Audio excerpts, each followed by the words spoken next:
A resource consent is permission to undertake an activity or to construct a building that does not comply with the district plan rules. It requires you to consider the effects of your project on the environment, the community, and your neighbours.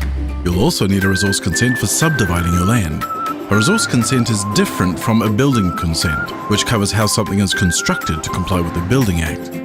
To apply for resource consent, you will need to compile the relevant documentation. For a subdivision, you will need a surveyor to produce survey plans. Otherwise, the plans would usually be drawn by an architect or draftsperson. One of the most important things you'll need to provide is an assessment of the environmental effects, an AEE.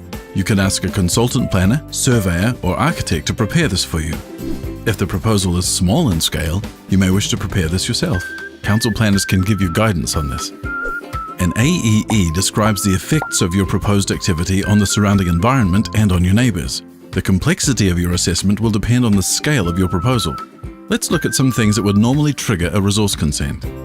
Andrea wants to extend her garden area and needs to do some earthworks at the back of her property. In her assessment of the environmental effects, she details how they're going to landscape and build a retaining wall to protect the bank from slips and reduce the visual effects. John wants to construct a second story on his house. His assessment of effects will need to consider if the addition will have an unfair impact on his neighbours, such as shading and loss of privacy. Susie wants to open a childcare centre. She will need to identify and assess any potential effects such as noise and traffic. She may put up acoustic fencing and provide a traffic management plan to mitigate adverse effects of noise and traffic. If you think that your activity may have an effect on your neighbour, then you should seek their approval. Council will assess your proposal and then visit your property. They will assess the effects on your neighbours and the surrounding area. If you have provided your neighbours written approval with your application, then the planner will not need to consider if they are affected.